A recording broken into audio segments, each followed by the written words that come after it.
اللهم صل على سيدنا محمد وعلى آله وصحبه وبارك وسلم وصلوا علیہ وسلم تسلیما۔ جب قریش نے بائیکاٹ کیا مسلمانوں کا تو مسلمان کچھ تو مجبور ہو گئے کہ شیب ابی طالب میں چلے جائیں، اور جو مکہ لیو کر سکتے تھے ایک دفعہ پھر انہوں نے نجاشی بادشاہ کے ملک کا رخ کیا، اور ایک دفعہ پھر وہ حبشہ تشریف لے گئے۔ جیسا کہ ہم پہلے پڑھ چکے ہیں کہ حبشہ جانے کا کرایہ تھا 1/2 دینار، اور اگر میاں بیوی جا رہے ہوں تو 1 دینار۔ اور جیسا کہ ہم پہلے پڑھ چکے ہیں کہ کچھ لوگ حبشے سے واپس آ گئے تھے غرانیق، تو ہم نہیں کہیں گے اس کو، لیکن سورۃ النجم کا جو واقعہ پیش آیا تھا سجدے کا، اس کے بعد کچھ لوگ واپس آ گئے تھے یہ سمجھ کر کہ اب یہاں پر ہر طرف دین محمد پھیل گیا ہے، اسلام پھیل گیا ہے۔ لیکن وہ بات سچ نہیں تھی، اور اب مسلمانوں پر جو زمین مکے کی تنگ ہونے لگی تو انہوں نے دوبارہ نجاشی کے ملک کا رخ کیا۔ قریش اس بات کو جانتے تھے، اور انہوں نے کہا کہ چلو مکے کی زمین تو ان پہ تنگ کر دی گئی ہے، اب چلو حبشے کی زمین پہ ان پہ تنگ کرتے ہیں۔ تو اسی بات کو لے کر انہوں نے حضرت عمر ابن العاص کو تیار کیا، اور عمار ابن ولید جس کے بارے میں ہم پڑھ چکے ہیں، یہ وہی لڑکا ہے جس کو اللہ کے رسول صلی اللہ علیہ وسلم کے بدل انہوں نے ابو طالب کو پیش کیا کہ دیکھو ابو طالب تم عمارہ کو لے لو، یہ لڑکا خوبصورت بھی ہے، ذہین بھی ہے، اور جوان بھی ہے، اور یہ تمہارے خوب کام آئے گا، اور تمہارے دین پر بھی، اور اس کو تمہیں بچانا بھی نہیں پڑے گا۔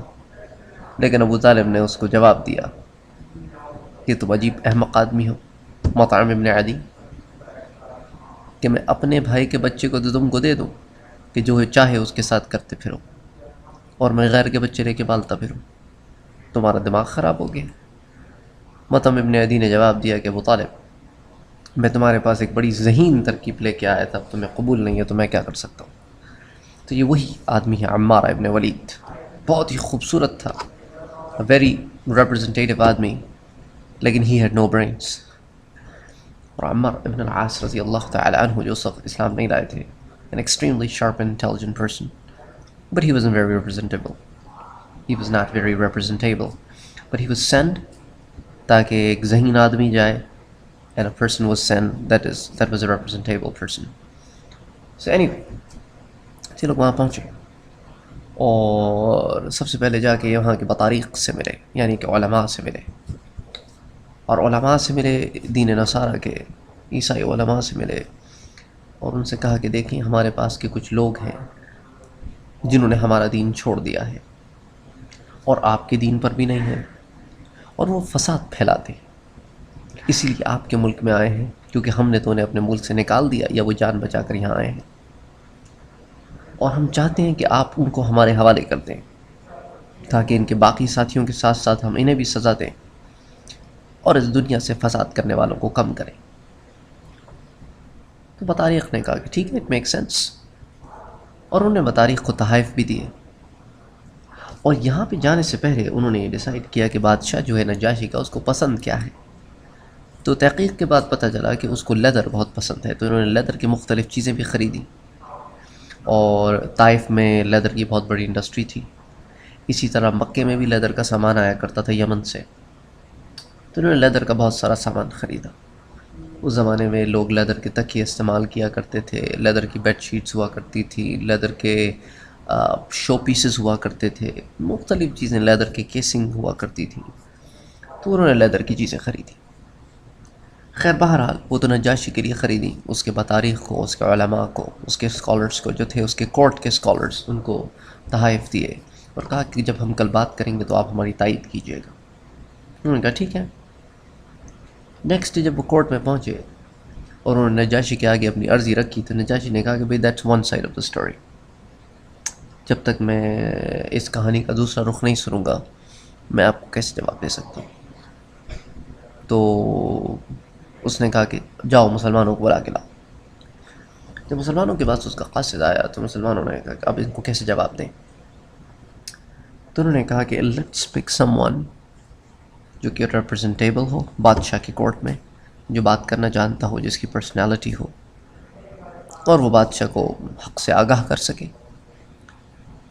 تو انہوں نے یونانیمسلی حضرت جعفر جو حضرت علی کے بھائی تھے اور ابی طالب کے بیٹے تھے اور اسلام لا چکے تھے، ان کو پک کیا اور کہا کہ آپ ہمیں ریپرزینٹ کیجیے، کیونکہ آپ شرف میں، نسب میں، ہر لحاظ سے ہم سب میں سب سے اعلیٰ ہیں، اور اللہ کے رسول صلی اللہ علیہ وسلم کے سب سے قریبی رشتہ دار بھی ہیں، اور you are extremely presentable and you know how to talk. تو انہوں نے کہا ٹھیک ہے، آل ریپرزینٹ یو گائز.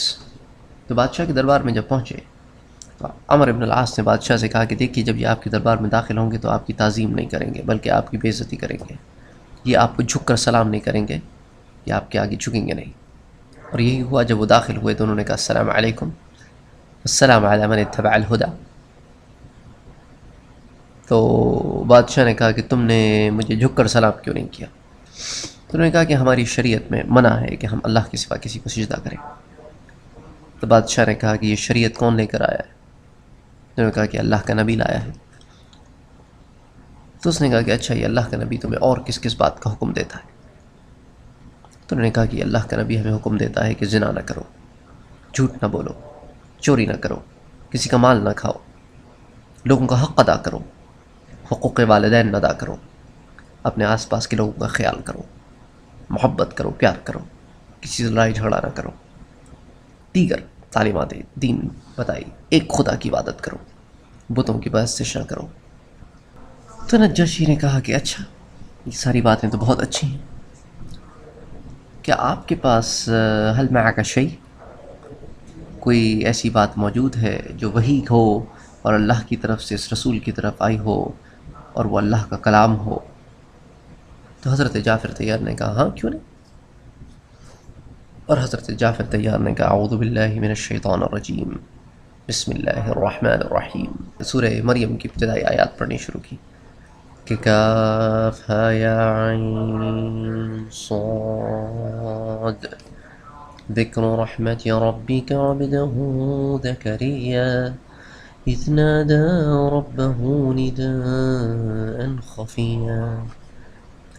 اور اس طرح پڑھتے پڑھتے جو بھی تھوڑا سا شروع کی چند آیات تھی، حضرت زکریا علیہ السلام کا جو واقعہ تھا وہ بیان کیا. تو نجاشی نے کہا کہ یہ تو بہت ہی عمدہ کلام معلوم ہوتا ہے، یوں معلوم ہوتا ہے کہ اس کی اصل اور انجیل کی اصل تو ایک ہے. تو نجاشی نے جب ساری بات سنی تو کہا کہ دین تو مجھے بڑا اچھا معلوم ہوتا ہے، اس میں تو فساد والی کوئی بات نظر نہیں آتی. تم لوگ تو کہہ رہے تھے کہ یہ دین بڑا فسادی ہے، میں تمہاری درخواست کو برخاست کرتا ہوں. تو حضرت عمر ابن عاص نے کہا کہ اب کیا کریں، خالی ہاتھ تو جانا نہیں ہے، کچھ نہ کچھ تو کرنا پڑے گا. تو اگلے دن وہ بطریق سے ملے اور کہنے لگے کہ اصل بات تو میں آپ کو پتہ نہیں بھول گیا، آپ لوگوں کو پتہ نہیں کہ وہ عیسیٰ علیہ السلام کے بارے میں کیا عقیدہ رکھتے ہیں. وہ تو نعوذ باللہ عیسیٰ علیہ السلام کو توہین کرتے ہیں، وہ تو انہیں خدا ہی نہیں سمجھتے، وہ تو انہیں تین میں سے ایک بھی نہیں سمجھتے، وہ تو ان کی توہین کرتے ہیں. اور ایسے توہین کرنے والوں کو آپ اپنے ملک میں رکھیں گے جو آپ کے اپنے مذہب کی توہین کرتے ہیں. تو بطارقہ نے کہا کہ اچھا ٹھیک ہے، ہم بادشاہ سے پھر درخواست کریں گے. تو اگلے دن وہ پھر دربار میں آئے اور بادشاہ کے حضور حاضری چاہی. بادشاہ نے اجازت دی اور انہوں نے وہی بات کہی جو بطاریق سے ایک دن پہلے کر چکے تھے. اور اس بات کی بطاریق نے بھی تائید کی کہ بھائی ایسے شخص کو یا ان لوگوں کو جو ہمارے دین کی توہین کرتے ہیں وہ ہمارے ملک میں کیسے رہ سکتے ہیں. تو نجاشی نے کہا کہ ٹھیک ہے، میں ان کو پھر بلاتا ہوں. اور پھر بلایا گیا اور حضرت جعفر طیار رضی اللہ تعالی عنہ پھر آگے آئے. اور نجاشی نے پوچھا کہ بھئی یہ معاملات ہیں، آپ کے پاس ان سوالوں کا کوئی جواب ہے؟ حل معک شیء، آپ کے پاس اس کے اوپر آپ کے نبی کی طرف سے کوئی احکامات ہیں؟ کیا یہ واقعی سچ کہتے ہیں کہ آپ عیسیٰ علیہ السلام کی توہین کرتے ہیں؟ تو حضرت جعفر طیار، ایک تو قریشی، پھر اللہ کے رسول صلی اللہ علیہ وسلم سے اتنی قربت، پھر اللہ نے بڑا عبور بھی دیا تھا، آپ نے اس کے سوال کا کوئی جواب نہ دیا بلکہ قرآن پڑھا اور سورہ مریم کی وہ آیات سنائی.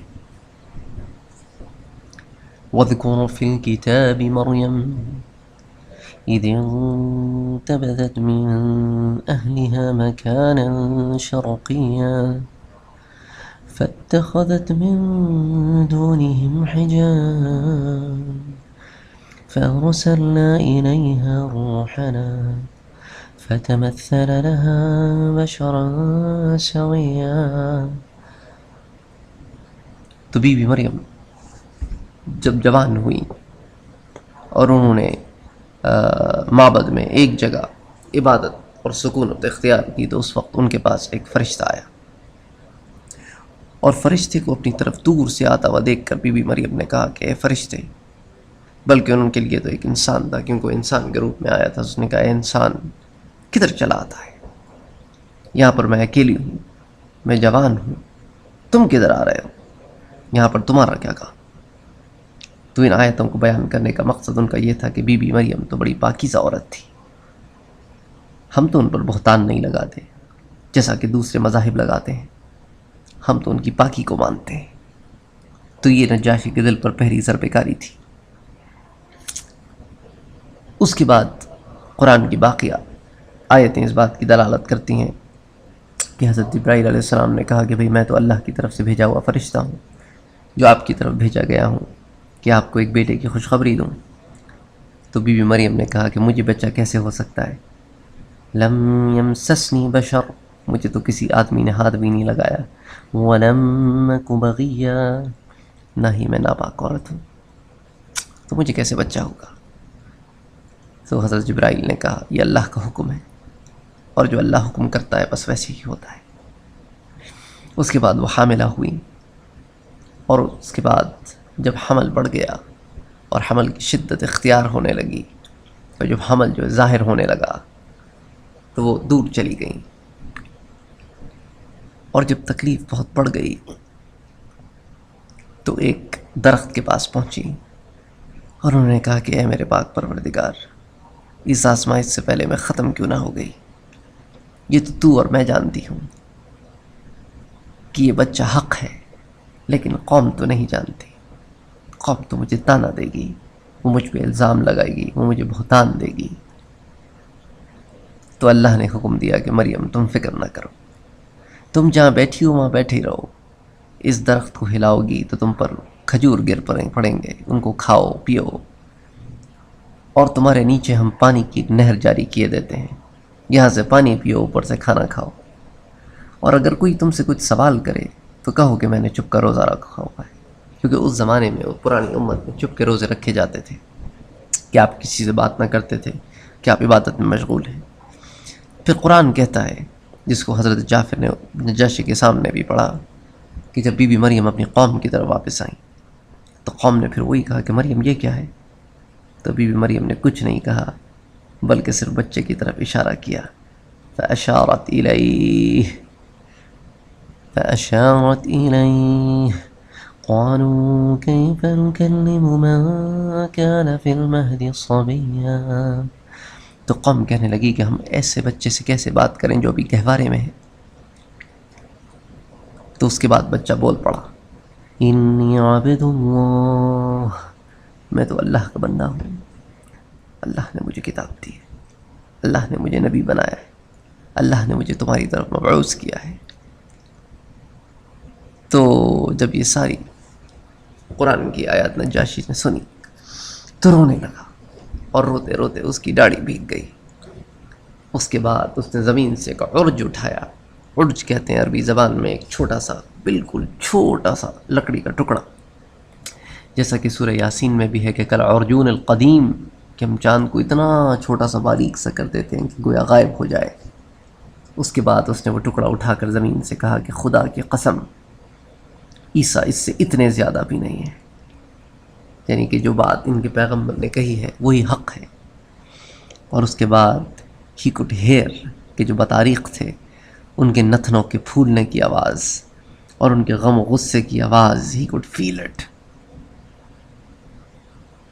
اس کے بعد اس نے عمر ابن العاص کو کہا کہ یہ لو اپنے تحائف اور جاؤ یہاں سے، ہمیں تمہارے تحفوں کی ضرورت نہیں ہے، ہم ایسے لوگوں کو تمہارے حوالے نہیں کر سکتے جو حق پر ہوں، جو سچ کہتے ہوں.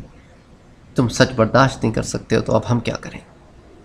تو یہی وجہ تھی کہ حضرت عمر ابن العاص واپس آئے اور خالی ہاتھ واپس آئے، اور پھر جیسا کہ آپ اگلے حلقے میں سن چکے ہیں، یہ سنیں گے انشاءاللہ اگلے حلقے میں، کہ پھر قریش نے مسلمانوں کی طرف ایذا رسانی بڑھا دی، تکالیف بڑھا دی۔ ادھر نجاشی نے حضرت جعفر کو اپنے پاس بلایا اور ان سے دین سیکھنا شروع کیا اور مسلمان ہو گیا۔ ادھر جب اس کے بطاریق کو اس بات کی خبر ملی تو انہوں نے نجاشی کو اپنے پاس بلایا۔ اچھا، نجاشی ہمیشہ قرآن کا نسخہ نا اپنے سینے کے پاس رکھا کرتا تھا، اوپر اپنے کپڑے میں۔ تو انہوں نے کہا کہ دیکھیں، ہم نے سنا ہے آپ مسلمان ہو گئے ہیں اور آپ ثالث و ثلاثہ اور ان تمام اعتقادات کا انکار کرتے ہیں، آپ کہیں کہ میں ان سب کو مانتا ہوں۔ تو نجاشی بڑا عقلمند آدمی تھا، اس نے جو قرآن کے صفحات اپنے کپڑے میں رکھے ہوئے تھے نا، اس نے اس پر ہاتھ رکھا اور کہا کہ ہاں میں اس کو مانتا ہوں۔ اور وہ سمجھے کہ وہ ان کو مانتا ہے جو وہ کہہ رہے ہیں، حالانکہ وہ تو کہہ رہے تھے کہ میں اس کو مانتا ہوں جو میرے پاس رکھا ہے۔ لیکن کتنے دن چھپتی بات عام ہو گئی اور اس کے بعد نجاشی کے خلاف ملک میں جنگ ہوئی۔ اچھا، نیل کے اس طرف ایک دریا تھا، دریا کے اس طرف مسلمان رہتے تھے اور دریا کی دوسری طرف نجاشی رہتا تھا۔ تو مسلمانوں نے کہا کہ اب کون ہے جو نجاشی کے پاس جا کر خبر لے کر آئے؟ تو انہوں نے کہا کہ چلیں۔ حضرت زبیر بن عوام نے کہا کہ چلو میں جا کر خبر لے کر آتا ہوں۔ تو جب وہ وہاں پر پہنچے تو ان کے پاس دریا کے دوسری طرف جانے کا کوئی راستہ تو تھا نہیں۔ تو انہوں نے کیا کیا کہ انفلیٹ کیا اس کو، مشکیزے کو انفلیٹ کر کے اس کے اوپر وہ بیٹھ کے پھر دریا کی دوسری طرف گئے، یعنی اس کو ایک ٹیوب سا بنا لیا، ایک ٹائر ٹیوب سا بنا لیا اور پھر دوسری طرف گئے اور دوسری طرف سے جا کر انہوں نے پھر سامان خبر لی اور خبر لے کر واپس آئے۔ اور مسلمان اس وقت دعاؤں میں مشغول تھے اور واپس آ کر انہوں نے کہا مسلمانوں سے کہ مبارک ہو، اللہ نے نجاشی کو فتح عطا فرمائی ہے۔ اور اسی طرح حبشے کا بادشاہ نجاشی مسلمان ہوا اور اللہ نے اس کو فتح عطا فرمائی۔ تو یہ وہ چھوٹا سا ٹکڑا تھا سیرت کا جو وہاں پر پیش آیا۔ اچھا، وہاں پر ایک اور بڑا انسیڈنٹ پیش آیا جس کو، چونکہ اب ہم اس بات کو ڈسکس کر رہے ہیں تو it's better to discuss that, کہ حضرت ام حبیبہ رضی اللہ تعالی عنہ جو ابو سفیان کی بیٹی ہیں، ان کی شادی عبید اللہ ابن جحش سے ہوئی تھی جو زینب بنت جحش کے بھائی تھے اور یہ رسول صلی اللہ علیہ وسلم کے پھوپھی زاد بھائی تھے۔ یہ پہلے عیسائیت کی طرف راغب تھے، پھر مسلمان ہو گئے، حبش گئے تو پھر عیسائی ہو گئے۔ تو ام حبیبہ کہتی ہیں کہ ایک دن میں نے خواب میں اسے بڑی بھیانک حالت میں دیکھا، بہت بھیانک، اس کی صورت بگڑی ہوئی تھی۔ اور جب میں صبح اٹھی تو یہ میرے پاس آیا اور کہنے لگا کہ میں نے دین نصرانیت اختیار کر لی ہے۔ میں نے اس کو بہت سمجھایا لیکن یہ نہ مانا۔ اچھا، اس زمانے میں اس قسم کا کوئی حکم نہیں آیا تھا، یہ حکم بعد کی زندگی میں آیا کہ ایک مسلمان اور ایک مسلمان عورت ایک غیر مسلم مرد کے ساتھ نہیں رہ سکتی۔ اس زمانے میں ایسا کوئی حکم نہیں تھا، تو اس لیے ازدواجی زندگی میں تھے، یہ شادی شدہ تھے اور ایک ساتھ رہتے بھی تھے، لیکن وہ کافر ہو گئے، انہوں نے اسلام چھوڑ کے دین نصرانیت اختیار کر لی۔ اس کے بعد ہر وقت شراب کے نشے میں دھت رہتے اور اسی حالت میں ان کا انتقال ہو گیا۔ ام حبیبہ کہتی ہیں کہ ان کے انتقال کے بعد میں نے خواب دیکھا کہ ایک شخص میرے پاس آیا اور اس نے مجھے ندا دی، اس نے مجھے آواز دی، اور آواز میں اس نے مجھے میرے نام سے نہیں پکارا، اس نے مجھے ام المومنین کے نام سے پکارا کہ مومنوں کی ماں۔ تو کہتی ہیں کہ اس وقت مجھے اس بات کا اندازہ ہو گیا تھا کہ اللہ مجھے آئندہ زندگی میں نبی پاک صلی اللہ علیہ وآلہ وسلم کی بیوی بنائیں گے۔ تو خیر، یہ وہ واقعات تھے جو حبشہ میں پیش آئے۔ وما علینا الا البلاغ۔ اللہم صلی علی سیدنا محمد۔